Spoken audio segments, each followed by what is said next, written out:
ਨਜ਼ਰੀਆ ਦੀ ਡਿਬੇਟ ਜਗਤਾਰ ਸਿੰਘ ਸਿੱਧੂ ਵੱਲੋਂ ਦਰਸ਼ਕਾਂ ਦਾ ਸਵਾਗਤ। ਸ਼੍ਰੋਮਣੀ ਗੁਰਦੁਆਰਾ ਪ੍ਰਬੰਧਕ ਕਮੇਟੀ ਇਸ ਵੇਲੇ ਇੱਕ ਵੱਡੇ ਵਿੱਤੀ ਸੰਕਟ ਦੇ ਵਿੱਚ ਘਿਰੀ ਹੋਈ ਨਜ਼ਰ ਆ ਰਹੀ ਹੈ।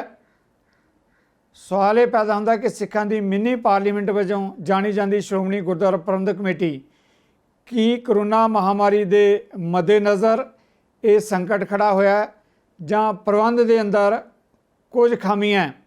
ਸ਼੍ਰੋਮਣੀ ਗੁਰਦੁਆਰਾ ਪ੍ਰਬੰਧਕ ਕਮੇਟੀ ਜਿਹੜੀ ਕਿ ਲੰਬੇ ਸਮੇਂ ਤੋਂ ਸਿੱਖਾਂ ਦੀ ਨੁਮਾਇੰਦਗੀ ਕਰਦੀ ਆ ਰਹੀ ਹੈ, ਇੱਕੋ ਝਟਕੇ ਦੇ ਨਾਲ ਹੀ ਐਡਾ ਵੱਡਾ ਸੰਕਟ ਖੜਾ ਹੋ ਗਿਆ। ਸਵਾਲ ਬਹੁਤ ਸਾਰੇ ਖੜੇ ਹੁੰਦੇ ਆ ਕਿ ਕੱਲ੍ਹ ਨੂੰ ਜੇ ਸਿੱਖ ਭਾਈਚਾਰੇ ਤੋਂ ਕੋਈ ਸੰਕਟ ਖੜਾ ਹੁੰਦਾ ਹੈ ਆਰਥਿਕ ਮਾਮਲਿਆਂ ਨੂੰ ਲੈ ਕੇ, ਦੂਜੇ ਮਾਮਲਿਆਂ ਨੂੰ ਲੈ ਕੇ, ਕਿ ਸ਼੍ਰੋਮਣੀ ਗੁਰਦੁਆਰਾ ਪ੍ਰਬੰਧਕ ਕਮੇਟੀ ਸਿੱਖ ਭਾਈਚਾਰੇ ਦੀ ਬਾਂਹ ਫੜੇਗੀ। ਜੇ ਇਸੇ ਹਲਕੇ ਜਿਹੇ ਝਟਕੇ ਦੇ ਨਾਲ ਹੀ ਐਡਾ ਵੱਡਾ ਮਾਮਲਾ ਖੜਾ ਹੋ ਗਿਆ ਕਿ ਸਾਨੂੰ ਹੁਣ ਲੋੜ ਪੈ ਗਈ ਇਸ ਗੱਲ ਦੀ ਕਿ ਸ਼੍ਰੋਮਣੀ ਗੁਰਦੁਆਰਾ ਪ੍ਰਬੰਧਕ ਕਮੇਟੀ ਦੇ ਵਿੱਤੀ ਮਾਮਲਿਆਂ ਦੀ ਪੜਤਾਲ ਦੇ ਲਈ, ਉਹਨੂੰ ਠੀਕ ਕਰਨ ਦੇ ਲਈ ਇੱਕ ਉੱਚ ਪੱਧਰੀ ਕਮੇਟੀ ਬਣਾਈ ਗਈ ਹੈ। ਇਸੇ ਤਰੀਕੇ ਨਾਲ ਜਿਹੜੇ ਸ਼੍ਰੋਮਣੀ ਗੁਰਦੁਆਰਾ ਪ੍ਰਬੰਧਕ ਕਮੇਟੀ ਦੇ ਮੈਂਬਰ ਨੇ ਉਹਨਾਂ ਦੀ ਜਿਹੜੀ ਉਹਨਾਂ ਨੇ ਆਪਣਾ ਜਿਹੜਾ ਮੈਂਬਰਾਂ ਦੇ ਤੌਰ 'ਤੇ ਕੋਈ ਗ੍ਰਾਂਟ ਦੇਣੀ ਹੁੰਦੀ ਹੈ, ਅਖਤਿਆਰੀ ਕੋਟਾ ਹੁੰਦਾ ਉਹਨਾਂ ਦਾ, ਉਹ ਕੋਟਾ ਬੰਦ ਕਰ ਦਿੱਤਾ ਗਿਆ। ਔਰ ਘੱਟੋ ਘੱਟ 3 ਮਹੀਨੇ ਲਈ ਸ਼੍ਰੋਮਣੀ ਗੁਰਦੁਆਰਾ ਪ੍ਰਬੰਧਕ ਕਮੇਟੀ ਨੇ ਕਿਸੇ ਵੀ ਤਰ੍ਹਾਂ ਦੀ ਜਿਹੜੀ ਸਹਾਇਤਾ ਹੈਗੀ ਹੈ ਉਹਦੇ 'ਤੇ ਦੇਣ 'ਤੇ ਪਾਬੰਦੀ ਲਗਾ ਦਿੱਤੀ ਹੈ। ਇਹਨਾਂ ਸਾਰੇ ਮੁੱਦਿਆਂ 'ਤੇ ਆਖਿਰ ਇਹ ਸਵਾਲ ਕਿਉਂ ਖੜੇ ਹੋਏ ਹੈ। ਸਾਡੇ ਨਾਲ ਪੈਨਲ 'ਤੇ ਬਹੁਤ ਹੀ ਸੀਨੀਅਰ ਅਤੇ ਕੱਦਾਵਾਦ ਜਿਹੜੇ ਹੈਗੇ ਹੈ ਬੁਲਾਰੇ ਜੁੜ ਚੁੱਕੇ ਹੈ। ਸਾਹ ਸੁਖਦੇਵ ਸਿੰਘ ਭੌਰ ਸ਼੍ਰੋਮਣੀ ਗੁਰਦੁਆਰਾ ਪ੍ਰਬੰਧਕ ਕਮੇਟੀ ਦੇ ਸੀਨੀਅਰ ਮੈਂਬਰ, ਇਸੇ ਤਰ੍ਹਾਂ ਸ਼੍ਰੋਮਣੀ ਗੁਰਦੁਆਰਾ ਪ੍ਰਬੰਧਕ ਕਮੇਟੀ ਦੇ ਸਾਬਕਾ ਮੈਂਬਰ ਸਾਹ ਅਮਰਿੰਦਰ ਸਿੰਘ, ਦੋਨਾਂ ਹੀ ਮਹਿਮਾਨਾਂ ਨੂੰ ਪੈਨਲ 'ਤੇ ਆਉਣ ਲਈ ਜੀ ਆਖਦਾ, ਵੈਲਕਮ ਕਰਦਾ। ਔਰ ਅਹਿਮ ਮੁੱਦਾ ਜਿਸ ਮੁੱਦੇ 'ਤੇ ਮੈਂ ਸਵਾਲ ਲੈ ਰਿਹਾ, ਤੁਸੀਂ ਸ਼੍ਰੋਮਣੀ ਗੁਰਦੁਆਰਾ ਪ੍ਰਬੰਧਕ ਕਮੇਟੀ 'ਚ ਲੰਬੇ ਸਮੇਂ ਤੱਕ ਨੁਮਾਇੰਦਗੀ ਕੀਤੀ ਹੈ। ਜੋ ਹੁਣ ਇਸ ਵੇਲੇ ਵਿੱਤੀ ਸੰਕਟ ਬਣਿਆ ਸ਼੍ਰੋਮਣੀ ਕਮੇਟੀ ਦਾ, ਕਮੇਟੀਆਂ ਬਣਾਉਣੀਆਂ ਪੈ ਰਹੀਆਂ, ਪੜਤਾਲ ਹੋ ਰਹੀ ਹੈ, ਪਹਿਲਾਂ ਵੀ ਇਹ ਮਾਮਲੇ ਉੱਠਦੇ ਰਹੇ ਹੈ, ਕਿਵੇਂ ਦੇਖਦੇ ਹੋ ਇਸ ਮੁੱਦੇ ਨੂੰ? ਸਿੱਧੂ ਸਾਹਿਬ, ਇੱਕ ਤਾਂ ਜਿਹੜੀ ਤੁਸੀਂ ਗੱਲ ਕਹੀ ਹੈ ਨਾ ਵੀ ਇਹ ਕਰੋਨਾ ਕਰਕੇ ਸੰਕਟ ਬਣਿਆ, ਕਰੋਨਾ ਦਾ ਇਹਦੇ ਨਾਲ ਕੋਈ ਲੈਣਾ ਦੇਣਾ ਨਹੀਂ। ਇਹ ਸੰਕਟ ਲੰਬੇ ਸਮੇਂ ਤੋਂ ਚੱਲ ਰਿਹਾ ਔਰ ਇਹ ਪ੍ਰਬੰਧਕੀ ਖਾਮੀਆਂ ਦਾ ਕਾਰਨ ਸਾਰਾ ਇਹ ਸੰਕਟ ਸਾਹਮਣੇ ਆਇਆ। ਪਿਛਲੇ ਲੰਬੇ ਸਮੇਂ ਤੋਂ ਜਿਸ ਢੰਗ ਦੇ ਨਾਲ ਸ਼੍ਰੋਮਣੀ ਕਮੇਟੀ ਨੂੰ ਚਲਾਇਆ ਜਾ ਰਿਹਾ, ਤੇ ਮੈਨੂੰ ਨਹੀਂ ਲੱਗਦਾ ਵੀ ਇਹ ਪੈਰਾਂ ਤੇ ਦਿਆਨਤਦਾਰੀ ਤੋਂ ਬਿਨਾਂ ਖੜੀ ਹੋ ਜਾਏ। ਕਾਰਨ ਉਹਦਾ ਇਹ ਹੈ ਵੀ ਕਰੋਨਾ ਦਾ 2 ਮਹੀਨੇ ਹੋਏ ਆਏ ਨੂੰ, ਅਜੇ 2 ਮਹੀਨਿਆਂ ਦੇ ਵਿੱਚ ਕੋਈ ਸੰਸਥਾ ਮਰ ਨਹੀਂ ਜਾਂਦੀ। 2 ਮਹੀਨੇ ਜੇ ਨਾ ਵੀ ਹੋਵੇ, ਬਲੂ ਸਟਾਰ ਆਪਰੇਸ਼ਨ ਵੇਲੇ ਵੀ ਐਸੇ ਹਾਲਾਤ ਬਣੇ ਸੀ ਤੇ ਸੰਸਥਾ ਫਿਰ ਖੜੀ ਹੋ ਗਈ ਸੀ।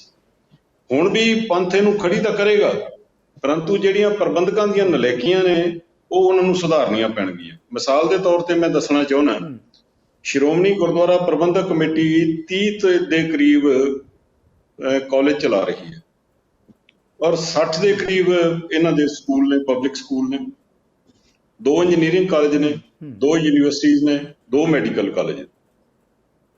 ਮੈਡੀਕਲ ਕਾਲਜਾਂ ਦਾ ਟਰਸਟ ਬਣਿਆ ਹੋਇਆ, ਗੁਰੂ ਰਾਮਦਾਸ ਯੂਨੀਵਰਸਿਟੀ ਦਾ ਟਰਸਟ ਬਣਿਆ ਹੋਇਆ, ਉਹ ਟਰਸਟ ਚਲਾਉਂਦਾ, ਤੇ ਗੁਰੂ ਨਾਨਕ ਦੇਵ ਇੰਜੀਨੀਅਰਿੰਗ ਕਾਲਜ ਤੇ ਬਾਬਾ ਬੰਦਾ ਸਿੰਘ ਇੰਜੀਨੀਅਰਿੰਗ ਕਾਲਜ ਜਿਹੜਾ ਉਹ ਵੀ ਟਰਸਟ ਤਾਂ ਬਣੇ ਹੋਏ ਨੇ, ਪਰੰਤੂ ਉੱਥੇ ਸਿੱਧਾ ਦਖਲ ਸ਼੍ਰੋਮਣੀ ਗੁਰਦੁਆਰਾ ਪ੍ਰਬੰਧਕ ਕਮੇਟੀ ਵੀ ਦਿੰਦੀ ਹੈ। ਇਹੀ ਹਾਲ ਸ੍ਰੀ ਗੁਰੂ ਗ੍ਰੰਥ ਸਾਹਿਬ ਯੂਨੀਵਰਸਿਟੀ ਦਾ। ਅੱਜ ਹਾਲਾਤ ਇਹ ਹੈ ਵੀ ਬਾਬਾ ਬੰਦਾ ਸਿੰਘ ਬਹਾਦਰ ਦੀ ਸੈਲਰੀ ਵੀ ਲੰਬੇ ਸਮੇਂ ਤੋਂ ਪੈਂਡਿੰਗ ਹੈ। ਯੂਨੀਵਰਸਿਟੀਜ਼ ਪਿਛਲੇ 2 ਸਾਲ ਤੋਂ ਧਰਨੇ ਮੁਜ਼ਾਹਰੇ ਕਰ ਕਰਕੇ ਤਨਖਾਹਾਂ ਲੈਂਦੇ ਆ। ਜੇ 4 ਮਹੀਨੇ ਦੀ ਪੈਂਡਿੰਗ ਹੋ ਜਾਂਦੀ, ਉਹ ਮਹੀਨੇ ਦੀ ਇੱਕ ਟਕਾ ਲਿਆ ਜਾਂਦਾ। ਆ ਪਿੱਛੇ ਪੰਜਾਬ ਯੂਨੀਵਰਸਿਟੀ ਨਾਲ ਸੰਬੰਧਿਤ 8 ਕਾਲਜਾਂ ਦੇ ਮੁਲਾਜ਼ਮਾਂ ਨੇ ਸੈਨੇਟ ਵਿੱਚ ਲਿਖ ਕੇ ਭੇਜਿਆ ਵੀ ਸਾਨੂੰ ਤਨਖਾਹ ਨਹੀਂ ਮਿਲ ਰਹੀ। ਕਿਸੇ ਦੀ ਤਨਖਾਹ 5 ਮਹੀਨੇ ਪੈਂਡਿੰਗ ਆ, ਕਿਸੇ ਦੀ 8 ਮਹੀਨੇ ਪੈਂਡਿੰਗ ਆ, ਕਿਸੇ ਦੀ ਸਾਲ ਪੈਂਡਿੰਗ ਆ। ਤੇ ਘੱਟੋ ਘੱਟ ਜਿਹੜਾ ਸੈਲਰੀ ਬਿੱਲ ਹੈ, ਜਿਹੜਾ ਮੈਨੇਜਮੈਂਟ ਕੋਟੇ ਦਾ, ਉਹ 15 ਲੱਖ ਰੁਪਈਆ ਮਹੀਨੇ ਦਾ। ਤੇ 15 ਲੱਖ ਰੁਪਈਆ ਮਹੀਨੇ ਦਾ ਜਿਸ ਸੰਸਥਾ ਦਾ ਮੈਨੇਜਮੈਂਟ ਦਾ ਰਹਿੰਦਾ ਦੇਣ ਵਾਲਾ, ਤੇ ਉਹ ਜੇ ਕਰੋੜ ਰੁਪਈਆ ਵੀ ਹੋ ਜਾਵੇ ਤਾਂ ਕਿੱਥੇ ਗੱਲ ਚਲੇ ਜਾਂਦੀ ਹੈ। ਇਹ ਕੋਈ 2 ਦਿਨਾਂ 'ਚ ਨਹੀਂ ਹੋਇਆ, ਇਹ ਲੰਬੇ ਸਮੇਂ ਤੋਂ ਚੱਲ ਰਿਹਾ ਇੱਦਾਂ ਹੀ। ਇਹਨੂੰ ਟੈਕਲ ਨਹੀਂ ਕੀਤਾ ਗਿਆ ਢੰਗ ਦੇ ਨਾਲ। ਅਜੇ ਮੈਂ ਇਕੱਲਾ ਹੀ ਤੁਹਾਨੂੰ ਪੰਜਾਬ ਯੂਨੀਵਰਸਿਟੀ ਦਾ ਦੱਸਿਆ, ਫਿਰ ਗੁਰੂ ਨਾਨਕ ਦੇਵ ਯੂਨੀਵਰਸਿਟੀ ਤੇ ਪੰਜਾਬੀ ਯੂਨੀਵਰਸਿਟੀ ਇਸ ਤੋਂ ਅਲੱਗ ਆ।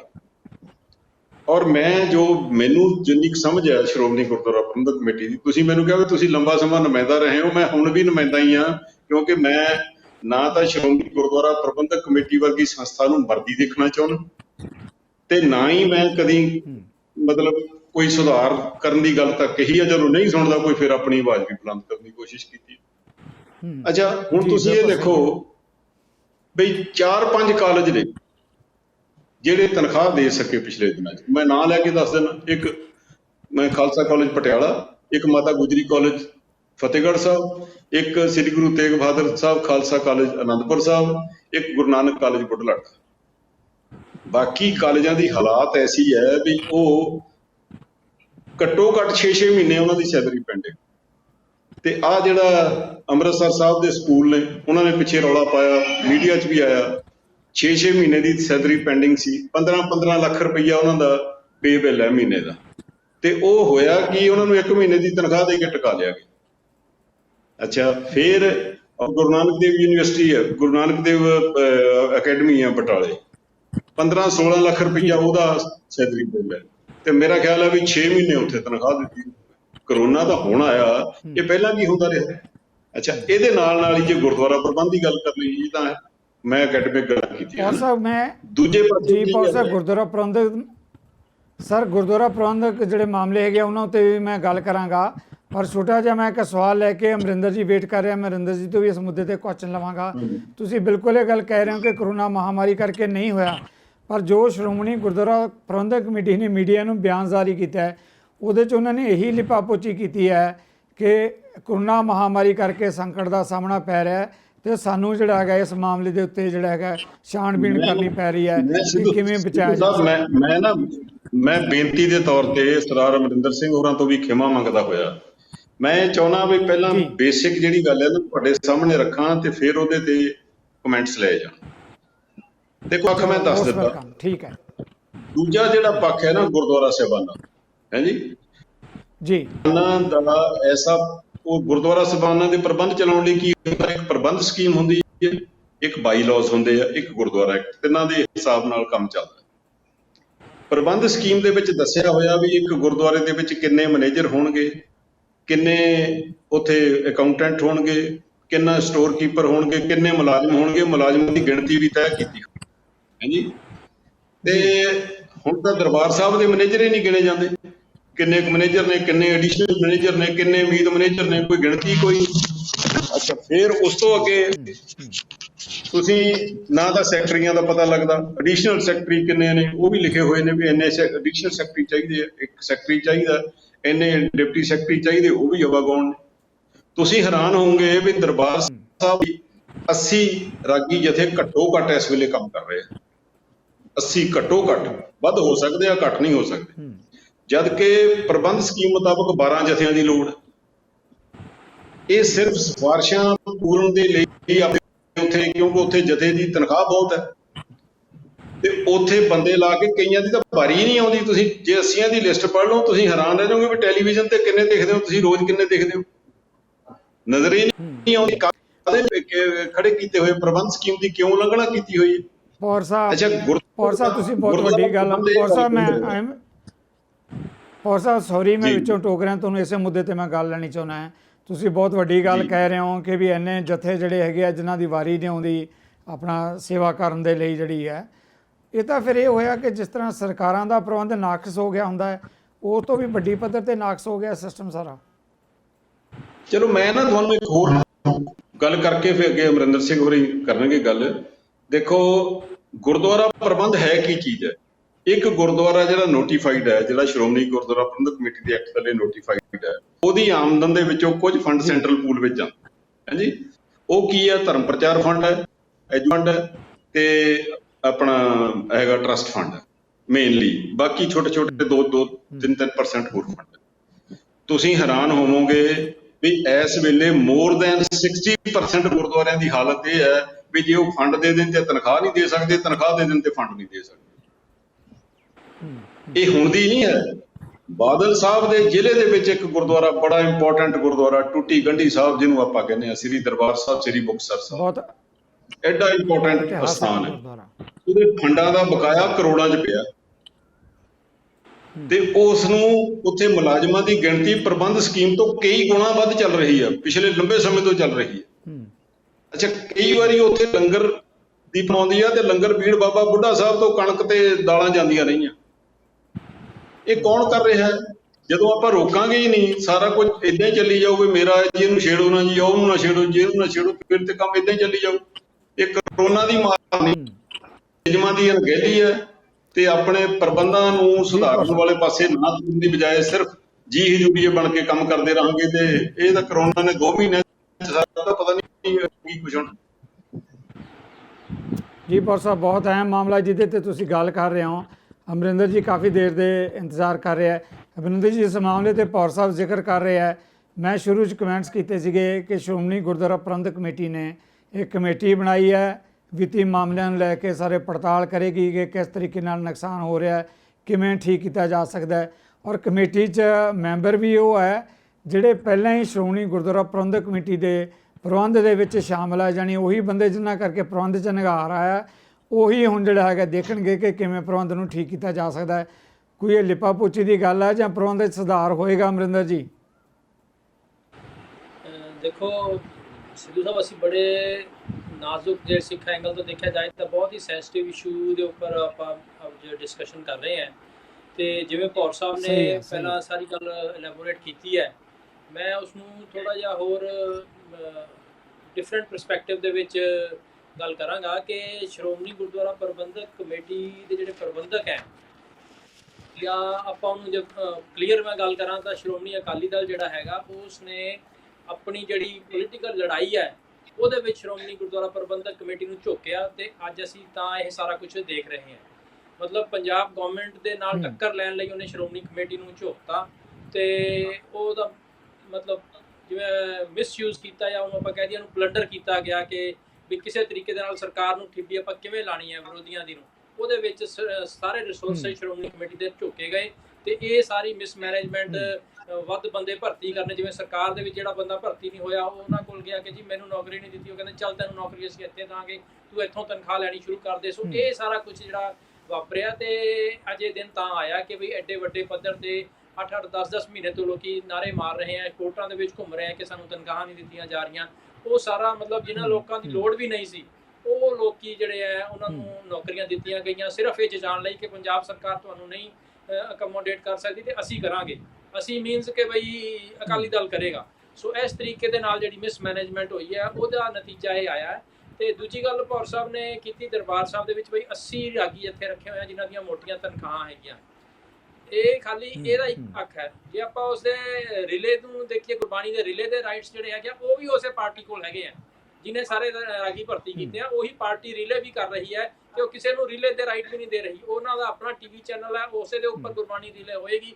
ਹੋਰ ਕੋਈ ਜੇ ਮੰਗਦਾ ਕਿ ਜੀ ਸਾਨੂੰ ਵੀ ਦੇ ਦਿਓ, ਅਸੀਂ ਗੁਰਬਾਣੀ ਦਾ ਪ੍ਰਚਾਰ ਕਰਨਾ ਚਾਹੁੰਦੇ ਹਾਂ ਆਪਣੇ ਚੈਨਲ ਦੇ ਉੱਪਰ, ਅਸੀਂ ਵੀ ਸੰਗਤ ਨੂੰ ਜਿਹੜੀ ਸਾਡੇ ਵਿਊਅਰਸ ਹੈਗੇ ਆ ਉਹਨਾਂ ਨੂੰ ਵੀ ਥੋੜਾ ਸਿੱਖ ਪੰਥ ਨਾਲ ਜੋੜਨਾ ਚਾਹੁੰਦੇ ਆ ਤਾਂ ਉਸ ਨੂੰ ਨਹੀਂ ਅਲਾਉ ਕਰਨਗੇ।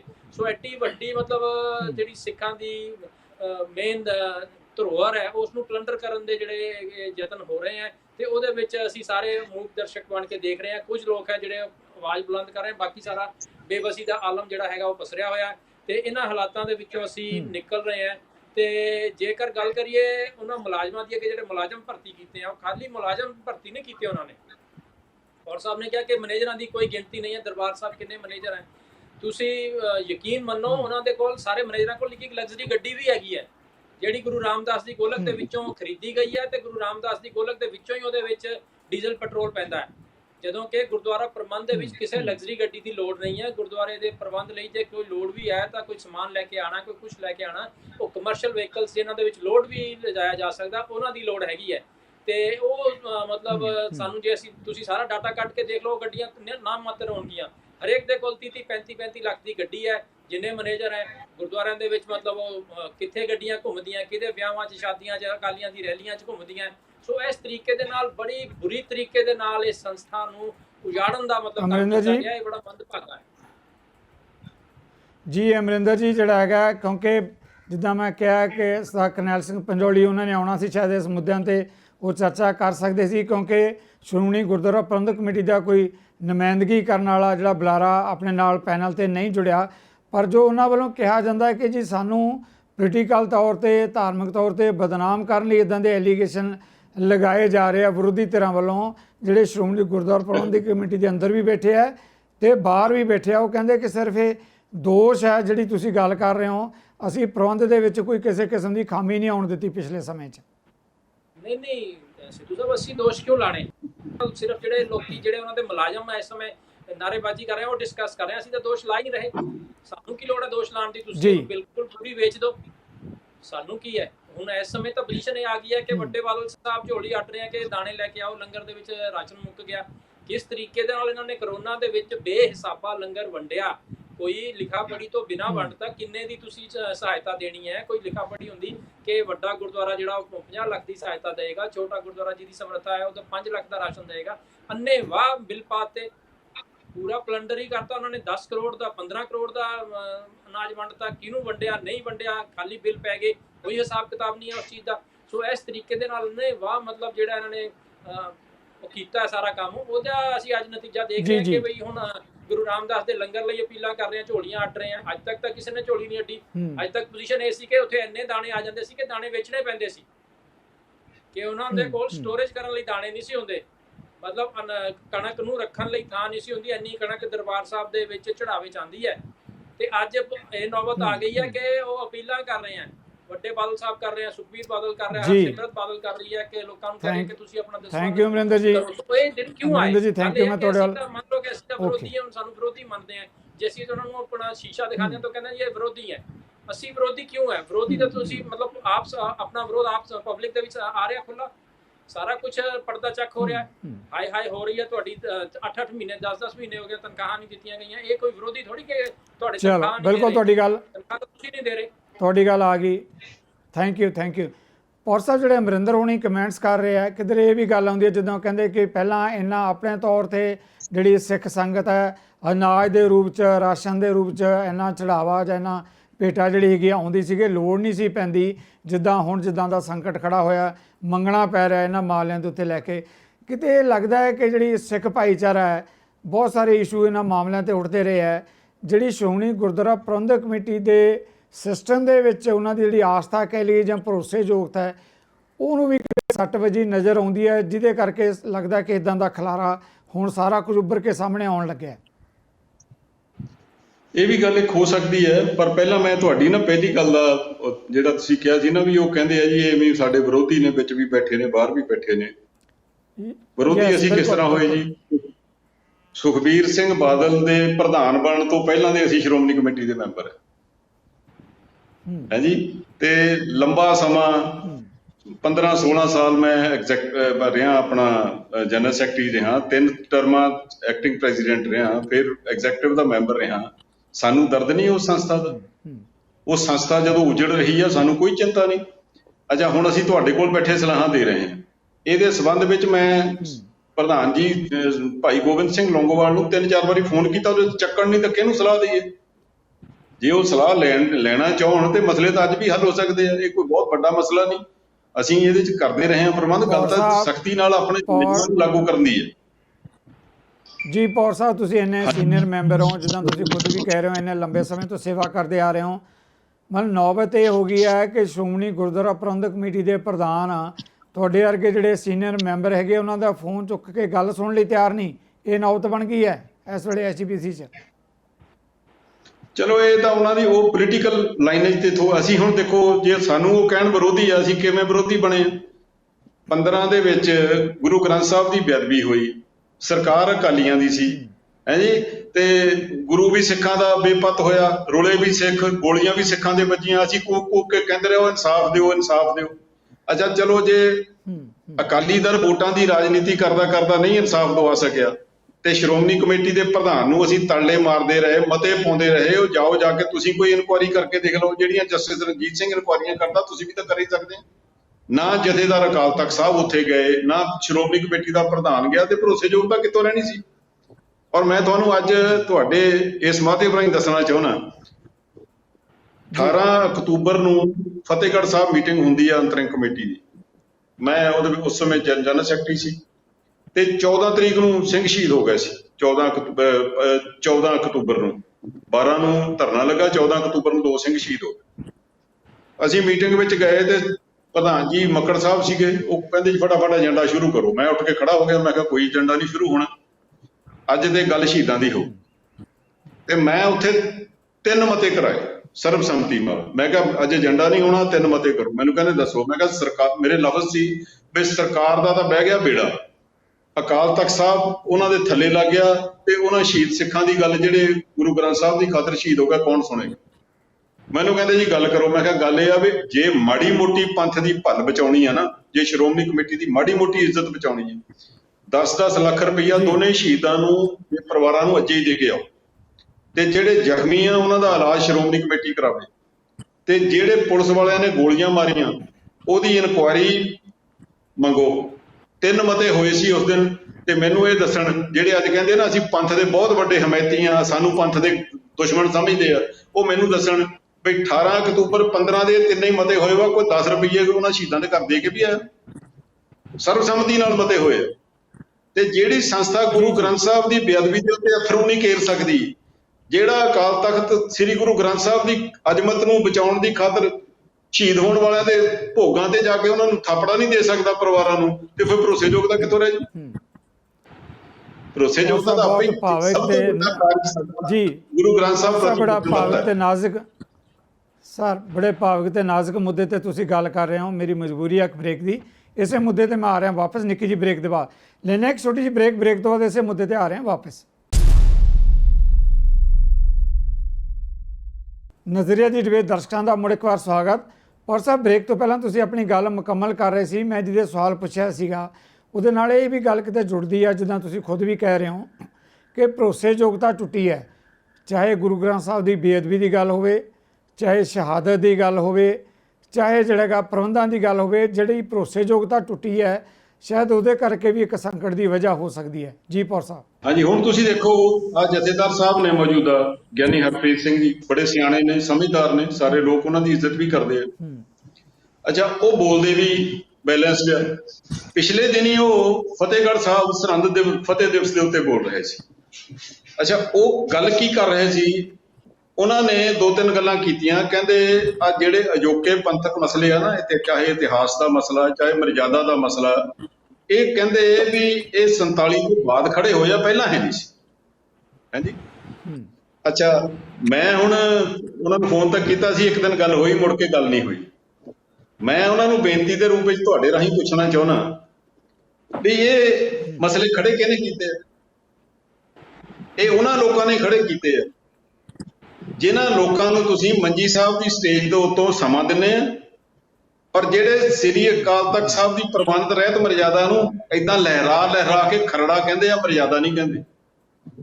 ਸੰਪਰਦਾਈ ਲੋਕਾਂ ਨੂੰ ਜਦੋਂ ਤੁਸੀਂ ਆਪਣੀਆਂ ਸਟੇਜਾਂ ਤੇ ਥਾਂ ਦਿਓਗੇ ਤੇ ਮਸਲੇ ਖੜੇ ਹੋਣਗੇ ਹੀ ਹੋਣਗੇ।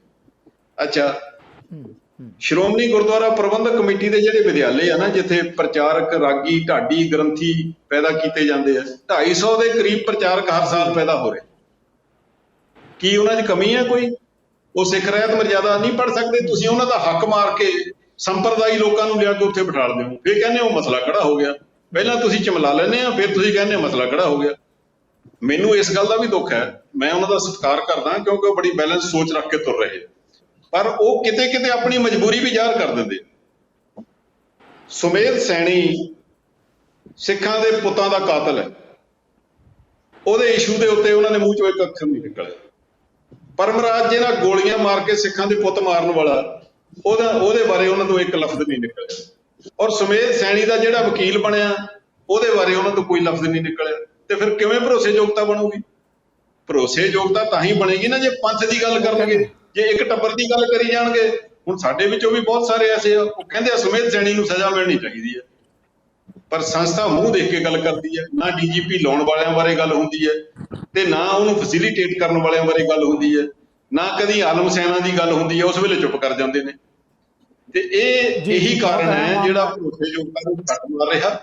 ਔਰ ਮੈਂ ਬੇਨਤੀ ਦੇ ਰੂਪ ਵਿੱਚ ਇਹ ਗੱਲ ਤੁਹਾਡੇ ਰਾਹੀਂ ਕਹਿਣੀ ਵੀ ਚਾਹੁੰਦਾ, ਮੈਂ ਪਹਿਲਾਂ ਵੀ ਬੜੀ ਵਾਰੀ ਕਹੀ ਹੈ, ਜੇ ਭਰੋਸੇਯੋਗਤਾ ਬਣਾਉਣੀ ਹੈ ਨਾ ਅਕਾਲ ਤਖਤ ਦੀ, ਸਭ ਤੋਂ ਪਹਿਲੀ ਗੱਲ ਇਹ ਆ ਵੀ ਬਰਗਾੜੀ ਕਾਂਡ ਨੇ ਬਾਦਲ ਦਲ ਦਾ ਪਿੱਛਾ ਨਹੀਂ ਛੱਡਣਾ, ਜੋ ਮਰਜ਼ੀ ਹੋ ਜਾਏ। ਇੰਦਰਾ ਕਾਂਗਰਸ ਦਾ ਪਿੱਛਾ 84 ਨੇ ਨਹੀਂ ਛੱਡਣਾ, ਤੇ ਇਹਨਾਂ ਦਾ ਪਿੱਛਾ ਬਰਗਾੜੀ ਨੇ ਨਹੀਂ ਛੱਡਣਾ। ਅੱਛਾ, ਇਹਦੇ ਉੱਤੇ ਮੈਂ ਵੀ ਬੋਲਿਆ ਕਿਉਂਕਿ 14 ਤਰੀਕ ਨੂੰ ਇਹ ਗੱਲ ਹੋਈ, 18 ਤਰੀਕ ਨੂੰ ਮੈਂ ਮੀਟਿੰਗ ਤੋਂ ਬਾਅਦ ਅਸਤੀਫਾ ਦੇ ਦਿੱਤਾ। 5 ਸਾਲ ਮੈਨੂੰ ਲੜਦੇ ਨੂੰ ਹੋ ਗਏ। ਗਿਆਨੀ ਗੁਰਬਚਨ ਸਿੰਘ ਵੀ ਬੋਲੇ, ਗਿਆਨੀ ਗੁਰਮੁਖ ਸਿੰਘ ਵੀ ਬੋਲੇ, ਤੇ ਗਿਆਨੀ ਇਕਬਾਲ ਸਿੰਘ ਪਟਨਾ ਸਾਹਿਬ ਵਾਲੇ ਵੀ ਬੋਲੇ, ਜਿਨ੍ਹਾਂ ਨੇ ਸਾਰਾ ਸੱਚ ਦੱਸਿਆ। ਜੀ। ਗਿਆਨੀ ਗੁਰਮੁਖ ਸਿੰਘ ਟੀਵੀ ਤੇ ਬੋਲਦੇ ਰਹੇ, ਕੱਲੀ ਗੱਲ ਦੱਸੀ। ਗਿਆਨੀ ਇਕਬਾਲ ਸਿੰਘ ਨੇ ਇਹ ਵੀ ਦੱਸ ਦਿੱਤਾ ਵੀ ਭਾਈ ਇਹ ਜਿਹੜੇ ਮਾਫੀ ਦੇ ਲਫ਼ਜ਼ ਆ ਨਾ, ਉਹ ਤਾਂ ਇੱਥੇ ਹੀ ਅਕਾਲ ਤਖਤ ਸਾਹਿਬ ਦੇ ਕੰਪਿਊਟਰ 'ਚ ਚੇਂਜ ਹੋਏ, ਉਹ ਵਿੱਚ ਸੀ ਪੰਜਾਂ ਦੇ।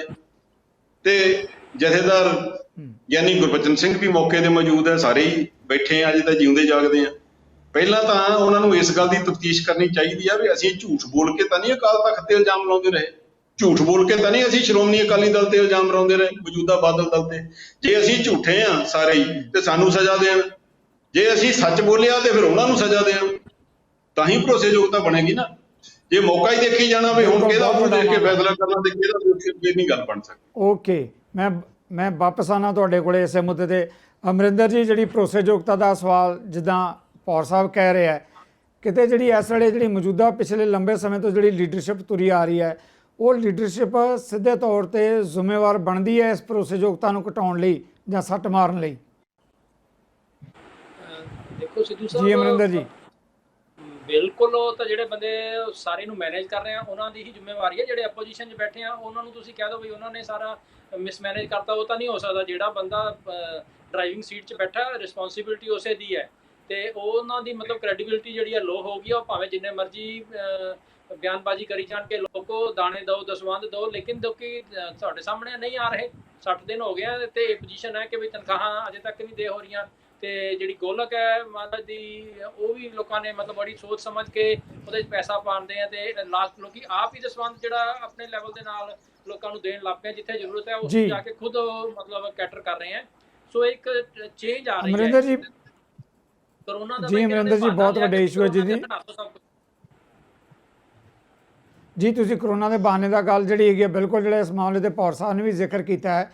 ਮੈਂ ਸਵਾਲ ਅਮਰਿੰਦਰ ਜੀ ਤੁਹਾਡੇ ਕੋਲੋਂ ਲੈਣਾ ਚਾਹੁੰਦਾ। ਦੇਖੋ, ਸ਼੍ਰੋਮਣੀ ਗੁਰਦੁਆਰਾ ਪ੍ਰਬੰਧਕ ਕਮੇਟੀ ਦਾ ਜਨਰਲ ਹਾਊਸ ਹੁੰਦਾ ਹੈ, ਜਿੱਦਾਂ ਹੁਣ ਆਪਾਂ ਇੱਥੇ ਚਰਚਾ ਕਰ ਰਹੇ ਹਾਂ, ਤੁਸੀਂ ਵੀ ਉਸ ਪਵਿੱਤਰ ਹਾਊਸ ਦੇ ਮੈਂਬਰ ਰਹੇ ਹੋ, ਪੌਰ ਸਾਹਿਬ ਹੁਣ ਵੀ ਕਹਿ ਰਹੇ ਕਿ ਮੈਂ ਸੇਵਾ ਕਰ ਰਿਹਾ। ਉਹ ਜਨਰਲ ਹਾਊਸ ਦੇ ਵਿੱਚ ਜੇ ਸ਼ਾਇਦ ਇੱਦਾਂ ਦੀਆਂ ਆਵਾਜ਼ਾਂ ਉੱਠਦੀਆਂ ਤਾਂ ਸ਼੍ਰੋਮਣੀ ਗੁਰਦੁਆਰਾ ਪ੍ਰਬੰਧਕ ਕਮੇਟੀ ਲਈ ਅੱਜ ਇੱਦਾਂ ਦੀ ਨੌਬਤ ਨਹੀਂ ਬਣਨੀ ਸੀ ਜਿਹੜੀ ਹੁਣ ਬਣੀ ਹੋਈ ਹੈ। ਕਿਤੇ ਸ਼੍ਰੋਮਣੀ ਗੁਰਦੁਆਰਾ ਪ੍ਰਬੰਧਕ ਕਮੇਟੀ ਜਿਹੜੇ ਮੈਂਬਰ ਹੈ, ਜਨਰਲ ਹਾਊਸ ਦੇ ਐਡਾ ਵੱਡਾ ਹਾਊਸ ਹੈ, ਉਹਨਾਂ ਦੀ ਵੀ ਜ਼ਿੰਮੇਵਾਰੀ ਬਣਦੀ ਸੀ ਕਿ ਪਹਿਰਾ ਦਿੱਤਾ ਜਾਂਦਾ ਇਹਦੇ ਤੇ। ਸਿੱਧੂ ਸਾਹਿਬ ਬਣਦੀ ਤਾਂ ਬਿਲਕੁਲ ਸੀਗੀ, ਜੇ ਉਹ ਕਰ ਮਤਲਬ ਆਪਣੀ ਜ਼ਿੰਮੇਵਾਰੀ ਸਮਝਦੇ ਤੇ ਆਪਾਂ ਇਸ ਫੇਸ 'ਚ ਨਾ ਆਉਂਦੇ। ਲੇਕਿਨ ਉੱਥੇ ਬੰਦੇ ਹੀ ਐਸੇ ਬਿਠਾਏ ਗਏ, ਟਿਕਟਾਂ ਐਸੇ ਬੰਦਿਆਂ ਨੂੰ ਦਿੱਤੀਆਂ ਗਈਆਂ ਚੁਣ ਕੇ ਕਿ ਜਿਹੜੇ ਬੰਦੇ ਮਤਲਬ ਕਿਸੇ ਨਾ ਕਿਸੇ ਤਰੀਕੇ ਨਾਲ ਉਹਨਾਂ ਦੇ ਕੋਲ ਕਾਣੇ ਹੈ ਜਾਂ ਕੋਈ ਜੇ ਪੌਰ ਸਾਹਿਬ ਵਰਗੇ 2-4 ਬੰਦੇ ਹੈਗੇ ਉਹਨਾਂ ਨੂੰ ਉਹਨਾਂ ਨੇ ਬਾਹਰ ਕੱਢ ਕੇ ਬਿਠਾਤਾ ਹੈ। ਲੇਕਿਨ ਜੇ ਆਪਾਂ ਉਹਨਾਂ ਵੱਲ ਦੇਖੀਏ ਕਿ ਜਿਹੜੇ ਉਹਨਾਂ ਦੇ ਗਰੁੱਪ ਦੇ ਵਿੱਚ ਬੰਦੇ ਹੈਗੇ ਤੇ ਕੀ ਉਹਨਾਂ ਦੀ ਕੰਪੀਟੈਂਸ ਹੈ, ਕਿੰਨਾ ਉਹਨਾਂ ਦਾ ਕੈਲੀਬਰ ਹੈ ਤੇ ਕਿਸ ਤਰੀਕੇ ਦਾ ਉਹਨਾਂ ਦਾ ਮਤਲਬ ਬਿਹੇਵੀਅਰ ਹੈ, ਤੁਸੀਂ ਉਹੀ ਦੇਖ ਲਓ ਕਿਵੇਂ ਉਹ ਮਤਲਬ ਕੰਡਕਟ ਕਰ ਰਹੇ ਆ ਸਾਰੇ ਸਿਚੁਏਸ਼ਨ ਦੇ ਵਿੱਚ। ਇਹ ਸਾਰਾ ਕੁਝ ਸਾਡੇ ਸਾਹਮਣੇ ਹੀ ਹੈ। ਸੁਮੇਧ ਸੈਣੀ ਨੂੰ ਕਿਵੇਂ ਮਤਲਬ ਚੁੱਪੀ ਧਾਰੀ ਹੋਈ ਹੈ, ਉਮਰਾ ਨੰਗਲ ਨੂੰ ਤਾਂ ਖੁਦ ਹੀ ਸਰੋਪਾ ਪਾਣ ਉਹਨਾਂ ਦਾ ਮੈਂਬਰ ਚਲਾ ਗਿਆ। ਸੋ ਜਿਸ ਬੰਦੇ ਦੇ ਉੱਪਰ ਗੁਰੂ ਮਹਾਰਾਜ ਦੀ ਬੇਅਦਬੀ ਦਾ ਦੋਸ਼ ਹੋਵੇ ਤੇ ਸਰਕਾਰ ਨੇ ਉਹਨੂੰ ਫੜ ਕੇ ਅੰਦਰ ਕੀਤਾ ਹੋਵੇ, ਜ਼ਮਾਨਤ ਤੇ ਹੋਵੇ ਉਹ ਬੰਦਾ, ਤੇ ਉਸ ਨੂੰ ਸਰੋਪਾ ਦਰਬਾਰ ਸਾਹਿਬ ਦੇ ਵਿੱਚ ਪਾਉਣ ਲਈ ਉਹਨਾਂ ਦਾ ਮੈਂਬਰ ਚਲਾ ਜਾਵੇ ਤੇ ਫਿਰ ਬਹਾਨੇ ਲਾਵੇ ਕਿ ਮੈਨੂੰ ਉਹਦਾ ਪਛਾਣ ਹੀ ਨਹੀਂ ਹੈ। ਤੇ ਇਹ ਚੀਜ਼ਾਂ ਮਤਲਬ ਇਹ ਸਾਰਾ ਕੁਝ ਬੋਲਦੀਆਂ, ਉਹ ਖਾਲੀ ਆਪਣੇ ਅਸੀਂ ਮੀਆਂ ਮਿੱਠੂ ਬਣੀ ਜਾਈਏ ਉਹਦੇ ਨਾਲ ਝੁਕਦਾ। ਪਬਲਿਕ ਬਹੁਤ ਜਾਣਦੀ ਹੈ ਤੇ ਸਾਰਾ ਕੁਝ ਸਾਹਮਣੇ ਆ ਰਿਹਾ ਹੌਲੀ ਹੌਲੀ। ਕਰੋਨਾ ਨੇ ਜ਼ਰੂਰ ਮਤਲਬ ਪਰਦਾ ਚੱਕਤਾ ਕਰੋਨਾ ਦਾ, ਇਹ ਮੈਂ ਕਹਾਂਗਾ। ਬਾਕੀ ਇਹ ਤਾਂ ਹੁਣ ਕਰੋਨਾ ਦੀ ਆੜ ਦੇ ਵਿੱਚ ਸਭ ਕੁਝ ਕਹਿ ਰਹੇ ਕਿ ਸਭ ਕੁਝ ਕਰੋਨਾ ਨੇ ਵਿਗਾੜਤਾ। ਕਰੋਨਾ ਨੇ ਕੁਝ ਨਹੀਂ ਵਿਗਾੜਿਆ। ਕਰੋਨਾ ਨੇ ਸਿਰਫ ਇੰਨਾ ਜਿਹੜਾ ਕੰਮ 4 ਮਹੀਨੇ 'ਚ ਹੋਣਾ ਸੀ ਉਹਨੇ 2 ਮਹੀਨੇ 'ਚ ਕਰਤਾ। ਇਹ ਪੋਜੀਸ਼ਨ ਆਣੀ ਸੀ ਕਿਉਂਕਿ ਜਿਹੜੀ ਰਫਤਾਰ ਨਾਲ ਉਹ ਚੱਲੇ ਹੋਏ ਸੀ ਲੁੱਟਣ ਦੇ, ਉਹ ਪੋਜੀਸ਼ਨ ਇਹ ਬਣਨੀ ਸੀ। ਜਿਵੇਂ ਸਕੂਲਾਂ ਨੂੰ, ਕਾਲਜਾਂ ਨੂੰ ਬੇਰਹਿਮੀ ਦੇ ਨਾਲ ਲੁੱਟਿਆ ਗਿਆ। ਸਾਹਿਬ ਨੂੰ ਸ਼ਾਇਦ ਮੈਂ ਇਹਨਾਂ ਨੂੰ ਪੁੱਛਣਾ ਚਾਹਾਂਗਾ ਕਿ ਖਾਲਸਾ ਕਾਲਜ ਪਟਿਆਲਾ ਦਾ ਇਹ ਵੀ ਦੱਸ ਦੇਣ ਕਿ ਉਹਦੀ ਜ਼ਮੀਨ ਦੇ ਵਿੱਚ ਕਿੰਨੇ ਕਰੋੜਾਂ ਰੁਪਏ ਦੀ ਜ਼ਮੀਨ ਦਾ ਰਾਜੀਨਾਮਾ ਕੀਤਾ ਗਿਆ ਤੇ ਉਹ ਕਿਸ ਤੋਂ ਪੁੱਛ ਕੇ ਕੀਤਾ ਇਹਨਾਂ ਨੇ। ਉਦੋਂ ਭੌਰ ਸਾਹਿਬ ਖੁਦ ਮੌਜੂਦ ਸੀਗੇ ਉਹਦੇ ਵਿੱਚ ਕਮੇਟੀ ਦੇ ਵਿੱਚ, ਤੇ ਇਹਦੇ ਤੇ ਥੋੜਾ ਐਲਾਬੋਰੇਟ ਕਰਨ ਕਿ ਕਰੋੜਾਂ ਰੁਪਏ ਦੀਆਂ ਐਫਡੀਆਂ ਤੋੜ ਕੇ ਉਸ ਦਾ ਰਾਜੀਨਾਮਾ ਕੀਤਾ ਗਿਆ ਉਸ ਜਗ੍ਹਾ ਦਾ। ਜੀ ਅਮਰਿੰਦਰ ਜੀ, ਬਿਲਡਿੰਗ ਦਾ ਜਿਹੜਾ ਰਾਜੀਨਾਮਾ ਜੀ ਆਪਾਂ ਜਵਾਬ ਲੈਣੇ ਜੀ ਕੀਤਾ ਗਿਆ। ਤੋਂ ਇਹਦੇ ਬਾਰੇ ਜ਼ਰੂਰ ਇਹਨਾਂ ਤੋਂ ਕਮੈਂਟ ਲਓ ਜਰਾ। ਚਲੋ ਮੈਂ ਸਰਾਰ ਪੌਰ ਸਾਹਿਬ, ਹਾਂ, ਮੈਂ ਉਸ ਕਮੇਟੀ ਦਾ ਮੈਂਬਰ ਜ਼ਰੂਰ ਸੀ, ਪਰ ਜਿਸ ਦਿਨ ਸਮਝੌਤਾ ਹੋਇਆ ਸਾਨੂੰ ਕਿਸੇ ਨੂੰ ਵੀ ਨਹੀਂ ਪੁੱਛਿਆ ਸੀ। ਉਹ 2-3 ਬੰਦੇ ਜਾ ਕੇ ਸਮਝੌਤਾ ਕਰੇ। ਉਹ ਜੋ ਸਾਡੇ ਸਾਨੂੰ ਤਾਂ ਉਹ 80-82 ਕਰੋੜ ਦੇ ਵਿੱਚ ਮੁੱਕਿਆ ਸੀ, ਅਸੀਂ ਤਾਂ ਸ਼ਾਇਦ 40 ਕਰੋੜ 'ਚ ਮੁਕਾ ਦੇਣਾ ਸੀ ਉਹ। ਤੇ ਉਹ ਪਰ ਸਾਨੂੰ ਪੁੱਛਿਆ ਹੀ ਨਹੀਂ ਗਿਆ, ਸਾਨੂੰ ਲੈ ਕੇ ਹੀ ਗਿਆ ਕੋਈ, ਫਿਰ ਅਸੀਂ ਕੀ ਕਰ ਸਕਦੇ। ਅੱਛਾ, ਫਿਰ ਅਸੀਂ ਇਹ ਸੁਝਾਅ ਵੀ ਦਿੱਤਾ ਸੀ ਉਹਦੇ 'ਚ ਵੀ ਤੁਸੀਂ 80 ਕਰੋੜ ਦੇ ਰਹੇ ਹੋ ਕਾਲਜ ਦੇ ਕੋਲ ਜ਼ਮੀਨ ਹੈਗੀ ਆ, ਉਹ ਜ਼ਮੀਨ ਦੇ ਵਿੱਚ ਟੀਚਰ ਕਲੋਨੀ ਬਣਾ ਦਿਓ, ਉਹ ਟੀਚਰਾਂ ਨੂੰ ਉਹ ਪਲਾਟ ਵੇਚ ਦਿਓ, ਕੋਠੀਆਂ ਤੇ ਇਹਨਾਂ ਨੇ ਪਾਉਣੀਆਂ ਹੀ ਆ, ਉਹ ਪੈਸਾ ਰਿਕਵਰ ਕਰ ਲਵੇ ਧਰਮ ਪ੍ਰਚਾਰ ਕਮੇਟੀ। ਉਹ ਵੀ ਨਹੀਂ ਕੀਤਾ ਗਿਆ। ਇਹ ਜਿਹੜੀਆਂ ਕੁਝ ਗੱਲਾਂ ਐਸੀਆਂ ਹੈ ਨਾ,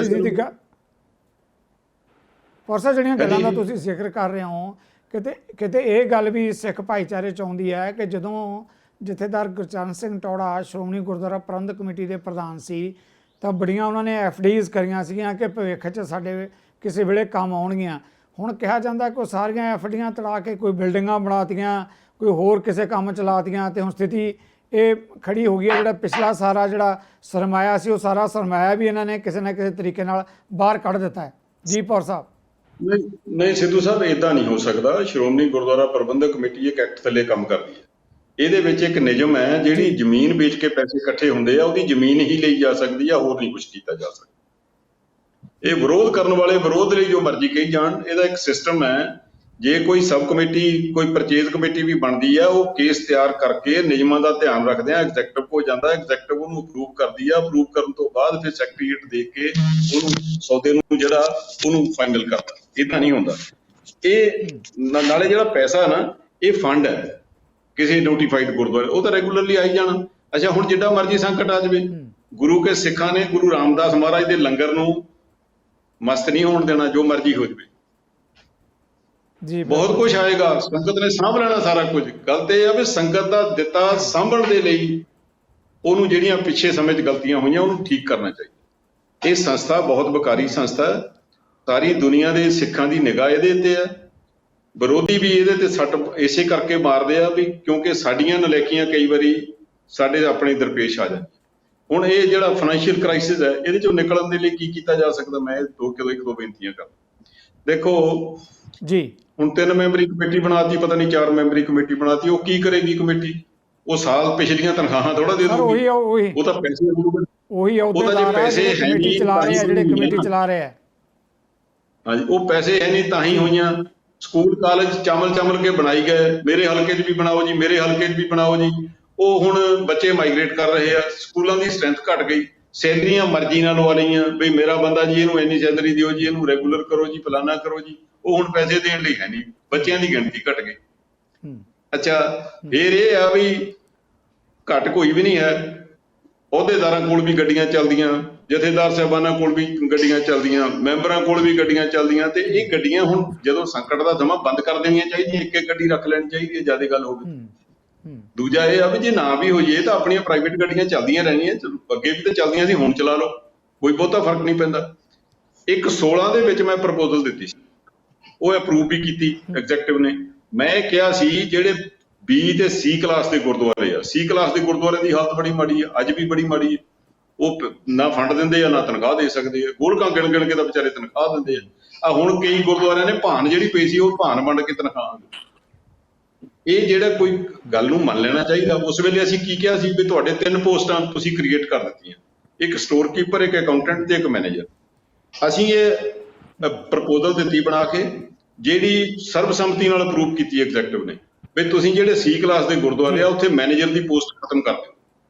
ਉੱਥੇ ਅਕਾਊਂਟੈਂਟ ਕਮ ਮੈਨੇਜਰ ਇੱਕੋ ਹੀ ਬੰਦਾ ਹੋਵੇ, ਇੱਕ ਸਟੋਰ ਕੀਪਰ ਹੋਵੇ, ਉਹ ਕੰਮ ਚਲਾਵੇ। ਦਫ਼ਤਰੀ 2 ਹੀ ਬੰਦੇ ਬਹੁਤ ਹੈ, ਹੋਰ ਕਿਸੇ ਦੀ ਲੋੜ ਨਹੀਂ। ਉਹ ਨਹੀਂ ਲਾਗੂ ਕੀਤਾ ਗਿਆ। C ਕਲਾਸ ਜਿਹੜੇ ਗੁਰਦੁਆਰੇ ਨੇ, ਉਹਨਾਂ ਦੇ ਸਾਧਨ ਬੜੇ ਘੱਟ ਹੁੰਦੇ ਆ। ਉੱਥੇ ਤੁਸੀਂ A ਕਲਾਸ ਦੇ ਮੈਨੇਜਰਾਂ ਨੂੰ ਜੇ ਸ਼ਿਫਟ ਕਰ ਦਿਓਗੇ, ਜਿਹੜਾ ਲੱਖ ਤੋਂ ਉੱਪਰ ਤਨਖਾਹ ਲੈਂਦਾ ਤੇ ਉਹਦਾ ਲੱਕ ਟੁੱਟ ਜਾਊਗਾ। ਇਹ ਕੁਝ ਪ੍ਰਸ਼ਾਸਕੀ ਕਮੀਆਂ ਹੀ ਹੈ, ਠੀਕ ਕੀਤੀਆਂ ਜਾ ਸਕਦੀਆਂ। ਹੁਣ ਤਾਂ ਬਹੁਤ ਔਖਾ ਕੰਮ ਨਹੀਂ ਹੈ। ਜੀ ਪੌਰ ਸਾਹਿਬ, ਮੰਨਿਆ ਕਿ ਪ੍ਰਸ਼ਾਸਕੀ ਕਮੀਆਂ, ਜਾਂ ਜਿੱਦਾਂ ਤੁਸੀਂ ਕਹਿ ਰਹੇ ਕਿ ਜਿਹੜੇ ਜਥੇਦਾਰ ਨੇ ਕਿਹਾ ਕਿ ਮੇਰੇ ਹਲਕੇ 'ਚ ਕਾਲਜ ਖੋਲ੍ਹ ਦਿਓ ਜਾਂ ਬਿਲਡਿੰਗ ਬਣਾ ਦਿਓ, ਕਿਤੇ ਲੱਗਦਾ ਹੈ ਕਿ ਪੋਲੀਟੀਕਲ ਤੌਰ ਤੇ ਵੀ SGPC ਨੂੰ ਇਸ ਢੰਗ ਨਾਲ ਇਸਤੇਮਾਲ ਕੀਤਾ ਗਿਆ। ਜਿੱਦਾਂ ਅਮਰਿੰਦਰ ਜੀ ਨੇ ਕਿਹਾ ਸੀ ਕਿ ਜਿੱਦਾਂ ਸਰਕਾਰਾਂ ਇਸਤੇਮਾਲ ਕਰਦੀਆਂ ਕਿ ਪੋਲੀਟੀਕਲ ਟਾਕਰੇ ਦੇ ਲਈ ਜਦੋਂ SGPC ਨੂੰ ਲਿਆਂਦਾ ਗਿਆ, ਉਹਦਾ ਵੀ ਖਮਿਆਜ਼ਾ ਭੁਗਤਣਾ ਪੈ ਰਿਹਾ। ਹਾਂ, ਇਹ ਵੀ ਇੱਕ ਕਾਰਨ ਹੈ। ਦੇਖੋ, ਬਾਬਾ ਨਾਨਕ ਤੇ ਉਹਦੀਆਂ ਪਿੰਜਣੀਆਂ ਤਾਂ ਧੂੜ ਘੱਟੇ ਨਾਲ ਲਿਬੜੀਆਂ ਰਹੀਆਂ ਖੇਤੀ ਕਰਦੇ ਦੀਆਂ। ਬਾਬੇ ਨਾਨਕ ਨੇ ਤਾਂ ਕਿਰਤ ਦਾ ਉਪਦੇਸ਼ ਦਿੱਤਾ, ਤੇ ਤੁਸੀਂ ਉਹਦਾ 550 ਸਾਲਾ ਬਣਾਉਣ ਲੱਗਿਆ ਜੇ 15-15 ਕਰੋੜ ਦੇ ਪੰਡਾਲ ਲਾਓਗੇ ਤਾਂ ਫਿਰ ਪੈਸੇ ਕਿੱਥੇ ਬਚਣਗੇ? ਸਾਦਗੀ ਵਾਲਾ ਤਾਂ ਸਿਸਟਮ ਹੀ ਕੋਈ ਨਹੀਂ ਸੀ ਉੱਥੇ। ਸਿਰਫ ਇੱਕ ਸੀ, ਇੱਕ ਪਾਸੇ ਸਰਕਾਰ ਲਾ ਰਹੀ ਆ, ਆਪਾਂ ਸਰਕਾਰ ਦਾ ਮੁਕਾਬਲਾ ਕਰਨਾ। ਗੱਲ ਅਮਰਿੰਦਰ ਸਿੰਘ ਹੋਰਾਂ ਦੀ ਠੀਕ ਹੈ। ਜਦੋਂ ਸਰਕਾਰ ਦਾ ਮੁਕਾਬਲਾ, ਤੁਸੀਂ ਸਰਕਾਰ ਕੋਲ ਪੈਸੇ ਘੱਟ ਜਾਣਗੇ, ਸਰਕਾਰ ਟੈਕਸ ਲਾ ਦੋ। ਅੱਜ ਤੁਹਾਡੀ ਗੋਲਕ ਘਟ ਗਈ, ਤੁਸੀਂ ਯਾਤਰੂਆਂ ਦੇ ਟੈਕਸ ਲਾ ਦਿਓਗੇ ਵੀ ਹੁਣ 500 ਰੁਪਏ ਦਾ ਮੱਥੇ ਤੋਂ ਘੱਟ ਮੱਥਾ ਨਾ ਟੇਕਿਓ, ਸਾਡੇ ਕੋਲ ਤਨਖਾਹਾਂ ਨਹੀਂ ਦਿੱਤੀਆਂ ਜਾਂਦੀਆਂ। ਸਰਕਾਰ ਦਾ ਤੇ ਸ਼੍ਰੋਮਣੀ ਗੁਰਦੁਆਰਾ ਪ੍ਰਬੰਧਕ ਕਮੇਟੀ ਦਾ ਬੇਹੱਦ ਫਰਕ ਹੈ। ਅੱਛਾ, ਦੂਸਰੀ ਬੇਨਤੀ ਇਹ ਹੈ, ਸਿਸਟਮ ਹੀ ਅਲੱਗ ਹੈ ਚਲੋ ਜੀ।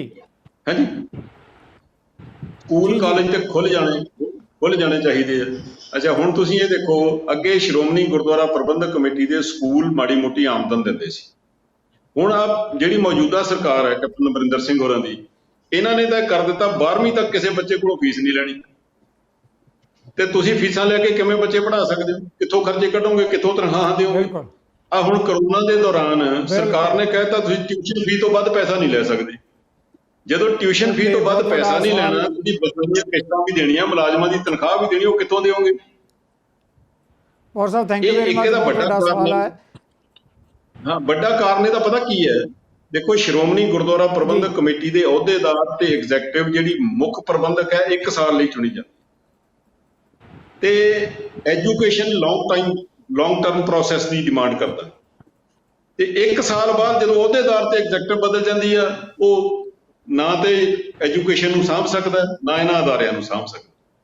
ਇਹ ਦਰਅਸਲ ਐਜੂਕੇਸ਼ਨ, ਸੋਸ਼ਲ ਸਿਕਿਉਰਿਟੀ ਤੇ ਹੈਲਥ, ਇਹ ਸਰਕਾਰ ਦੇ ਕੰਮ ਹੈ, ਸ਼੍ਰੋਮਣੀ ਗੁਰਦੁਆਰਾ ਪ੍ਰਬੰਧਕ ਕਮੇਟੀ ਦੇ ਨਹੀਂ। ਅਸੀਂ ਸਰਕਾਰ ਦਾ ਮੁਕਾਬਲਾ ਕਰਾਂਗੇ ਜੀ। ਪੌਰ ਸਾਹਿਬ, ਜਿਹੜਾ ਹੈਗਾ ਆਪਾਂ ਨੂੰ ਸਮਾਂ ਇਜਾਜ਼ਤ ਨਹੀਂ ਦੇ ਰਿਹਾ, ਪਰ ਜਿਹੜੀ ਤੁਸੀਂ ਗੱਲ ਕਹਿ ਰਹੇ ਹੋ, ਮੈਂ ਇੱਕ ਛੋਟਾ ਜਿਹਾ ਸਵਾਲ ਜ਼ਰੂਰ ਲੈਣਾ ਚਾਹਾਂਗਾ। ਸਵਾਲ ਛੋਟਾ ਪਰ ਇਸ਼ੂ ਵੱਡਾ ਹੈਗਾ। ਸ਼੍ਰੋਮਣੀ ਗੁਰਦੁਆਰਾ ਪ੍ਰਬੰਧਕ ਕਮੇਟੀ ਦੀਆਂ ਜਿਹੜੀਆਂ ਜਨਰਲ ਚੋਣਾਂ ਲੰਬੇ ਸਮੇਂ ਤੋਂ ਨਹੀਂ ਹੋਈਆਂ, ਉਹਦੇ ਕਰਕੇ ਵੀ ਬਹੁਤ ਵੱਡਾ ਨਗਾਰ ਦੀ ਇੱਕ ਵਜ੍ਹਾ ਹੋ ਸਕਦੀ ਹੈ। SGPC ਦੀਆਂ ਇਲੈਕਸ਼ਨਾਂ ਹੋਣੀਆਂ ਚਾਹੀਦੀਆਂ ਸ਼੍ਰੋਮਣੀ ਕਮੇਟੀ ਦੇ ਸਿਸਟਮ ਨੂੰ ਬਚਾਉਣ ਦੇ ਲਈ। ਸਮਾਂ ਨਹੀਂ ਹੈ। ਪੌਰ ਸਾਹਿਬ, ਮੈਂ 2 ਲਾਈਨਾਂ ਦਾ 4 ਲਾਈਨਾਂ ਦਾ ਕਮੈਂਟ ਜ਼ਰੂਰ ਚਾਹਾਂਗਾ ਤੁਹਾਡੇ ਕੋਲ। ਹਾਂਜੀ, ਦੇਖੋ, ਇਹ ਠੀਕ ਹੈ, ਚੋਣਾਂ ਬਖਸ਼ਰ ਹੋਣੀਆਂ ਚਾਹੀਦੀਆਂ, ਪਰ ਮੈਂ ਇਹ ਅਕਸਰ ਬੇਬਾਕੀ ਨਾਲ ਕਹਿਣਾ ਬਈ ਸਿੱਖਾਂ ਦੀ ਮੰਜ਼ਿਲ ਕੇਵਲ ਗੁਰਦੁਆਰਾ ਪ੍ਰਬੰਧ ਨਹੀਂ। ਅੱਜ ਖੋਣ ਵਾਲੇ ਜੇ ਪ੍ਰਬੰਧ ਖੋਹ ਲੈਣਗੇ, ਕੱਲ ਨੂੰ ਦੂਜੇ ਨਿੰਦਕ ਬਣ ਜਾਣਗੇ। ਅੱਜ ਉਹ ਸਾਨੂੰ ਕਹਿ ਰਹੇ ਨਾ ਵੀ ਅਸੀਂ ਪੰਥ ਦੇ ਵਿਰੋਧੀ ਹਾਂ, ਉਹ ਆਪਣੇ ਆਪ ਨੂੰ ਪੰਥ ਸਮਝੀ ਬੈਠੇ ਆ। ਤੇ ਕੱਲ ਨੂੰ ਜੇ ਕੋਈ ਪੰਥਕ ਧਿਰ ਨੇ ਪ੍ਰਬੰਧ ਲੈ ਲਿਆ, ਫਿਰ ਉਹਨਾਂ ਨੇ ਇਹੀ ਕਹਿਣ ਲੱਪਣਾ ਇਹ ਤਾਂ ਡੰਗ ਸੂਟਾ ਇਦਾਂ ਹੀ ਹੋਈ ਜਾਣ। ਮੇਰੀ ਇਹ ਰਾਏ ਹੈ, ਮੈਂ ਬਾਰ-ਬਾਰ ਇਹ ਗੱਲ ਕਰਦਾ ਹੁੰਨਾ ਵੀ ਦਰਅਸਲ ਪੰਜਾਬ ਦੇ ਵਿੱਚ ਰਾਜਨੀਤਿਕ ਖਲਾਅ ਹੈ। ਰਾਜਨੀਤਿਕ ਲੋਕਾਂ ਨੇ ਪੰਥਕ ਸੰਸਥਾਵਾਂ ਦਾ ਬੇੜਾ ਗਰਕ ਕੀਤਾ। ਰਾਜਨੀਤਿਕ ਬਦਲ ਦੀ ਲੋੜ ਹੈ ਔਰ ਪੰਜਾਬ ਕਿਸੇ ਮਜ਼ਬੂਤ ਖੇਤਰੀ ਪਾਰਟੀ ਵੱਲ ਨੂੰ ਬੜਾ ਬੇਸਬਰੀ ਨਾਲ ਉਡੀਕ ਰਿਹਾ। ਪੰਜਾਬ ਪ੍ਰਸਤ ਤੇ ਪੰਥ ਪ੍ਰਸਤਾਂ ਨੂੰ ਇਕੱਠੇ ਹੋ ਕੇ ਰਾਜਨੀਤੀ ਬਦਲ ਦੇਣਾ ਪਊਗਾ, ਫਿਰ ਇਹ ਸਾਰੇ ਮਸਲੇ ਹੱਲ। ਥੈਂਕ ਯੂ ਪੌਰ ਸਾਹਿਬ। ਅਮਰਿੰਦਰ ਜੀ, ਲਾਸਟ ਕਮੈਂਟ ਜਿਹੜਾ ਪੌਰ ਸਾਹਿਬ ਨੇ ਵੀ ਕਿਹਾ, ਮੈਂ ਵੀ ਤੁਹਾਡੇ ਤੋਂ ਸਵਾਲ ਲਵਾਂਗਾ, ਪਰ ਸਮਾਂ ਆਪਣੇ ਕੋਲ ਬਹੁਤ ਘੱਟ ਹੈ। ਕੀ ਜਿਹੜਾ ਹੈਗਾ ਸ਼੍ਰੋਮਣੀ ਗੁਰਦੁਆਰਾ ਪ੍ਰਬੰਧਕ ਕਮੇਟੀ ਦਾ ਜਿਹੜਾ ਸਿਸਟਮ ਬਦਲ ਜਾਣ ਲਈ ਆਮ ਚੋਣਾਂ ਦੀ ਲੋੜ ਹੈ, ਤਾਂ ਕਿ ਨਵੀਂ ਲੀਡਰਸ਼ਿਪ ਆਵੇ ਤੇ ਜਿਹੜਾ ਬਹੁਤ ਵੱਡਾ ਖਲਾਅ ਜਾਂ ਵੈਕਿਊਮ ਕ੍ਰੀਏਟ ਹੋਇਆ ਉਹਨੂੰ ਦੂਰ ਕੀਤਾ ਜਾ ਸਕੇ। ਅਮਰਿੰਦਰ ਜੀ। ਬਿਲਕੁਲ ਸਿੱਧੂ ਸਾਹਿਬ, ਮੈਂ ਤੁਹਾਡੀ ਇਸ ਗੱਲ ਨਾਲ ਬਿਲਕੁਲ ਸਹਿਮਤ ਹਾਂ। ਮੈਂ ਪੌਰ ਸਾਹਿਬ ਨਾਲ ਥੋੜਾ ਜਿਹਾ ਇਸ ਗੱਲ ਤੇ ਡਿਫਰ ਕਰਦਾ ਕਿ ਵੀ ਸਾਨੂੰ ਪੋਲੀਟੀਕਲ ਸਿਸਟਮ ਨੂੰ ਪਹਿਲਾਂ ਚੇਂਜ ਕਰਨਾ ਪਏਗਾ। ਮੇਰਾ ਇਹ ਮੰਨਣਾ ਹੈ ਕਿ ਜਦ ਤੱਕ ਅਸੀਂ ਸ਼੍ਰੋਮਣੀ ਕਮੇਟੀ ਨੂੰ ਕਲੀਨਸ ਨਹੀਂ ਕਰਾਂਗੇ, ਪੋਲੀਟੀਕਲ ਸਿਸਟਮ ਕਲੀਨਸ ਨਹੀਂ ਹੋਏਗਾ। ਕਿਉਂਕਿ ਪੰਜਾਬ ਜਿਹੜਾ ਹੈਗਾ ਵਸਦਾ ਗੁਰਾਂ ਦੇ ਨਾਂ ਤੇ ਜਿਹੜੀ ਪੋਲਿਟਿਕਸ ਹੈ ਉਹਦੇ ਤੇ ਉਹ ਮਤਲਬ ਪਹਿਰਾ ਦਿੰਦਾ। ਤੇ ਪਹਿਲਾਂ ਸਾਨੂੰ ਗੁਰਦੁਆਰਾ ਸਾਹਿਬ ਦਾ ਜਿਹੜਾ ਪ੍ਰਬੰਧ ਹੈ ਉਸ ਨੂੰ ਸੁਧਾਰਨਾ ਪਏਗਾ ਤੇ ਉੱਥੋਂ ਹੀ ਸਾਰਾ ਜਿਹੜਾ ਹੈਗਾ ਸੁਧਾਰ ਚੱਲੇਗਾ। ਇਹ ਮਤਲਬ ਪੌਰ ਸਾਹਿਬ ਕਹਿ ਰਹੇ ਕਿ ਵੀ ਪਹਿਲਾਂ ਉੱਪਰੋਂ ਆਈਏ ਆਪਾਂ ਥੱਲੇ ਨੂੰ। ਮੇਰਾ ਇਹ ਮੰਨਣਾ ਕਿ ਵੀ ਸਾਨੂੰ ਥੱਲੋਂ ਹੁਣ ਸਫਾਈ ਕਰਨੀ ਪਏਗੀ। ਸੋ ਇਹ ਇੱਕ ਥੋੜਾ ਜਿਹਾ ਮੇਰਾ ਇਹਨਾਂ ਨਾਲ ਡਿਫਰੈਂਸ ਆਫ ਓਪੀਨੀਅਨ ਹੈਗਾ ਕਿ ਉਹਦੀ ਵੀ ਲੋੜ ਹੈ। ਇੱਕ ਸੈਕਿੰਡ ਦੇ ਦਿਓ, SGPC ਹੀ ਆਏਗਾ। ਇੱਕ ਮਾੜਾ ਜਿਹਾ ਮੈਂ ਬੇਨਤੀ ਕਰਨੀ ਚਾਹੁੰਦਾ। ਦੇਖੋ, ਸਰਦਾਰ ਅਮਰਿੰਦਰ ਸਿੰਘ ਵੀ ਬਹੁਤ ਸਿਆਣੇ ਆ, ਸਾਡੇ ਭਰਾ ਵੀ ਆ। ਦੇਖੋ, ਗੱਲ ਇਹ ਆ ਵੀ ਗੁਰਦੁਆਰਾ ਪ੍ਰਬੰਧ ਵੱਡੀਆਂ 2 ਹੀ ਸੰਸਥਾਵਾਂ ਆ, ਸ਼੍ਰੋਮਣੀ ਕਮੇਟੀ ਤੇ ਦਿੱਲੀ ਕਮੇਟੀ।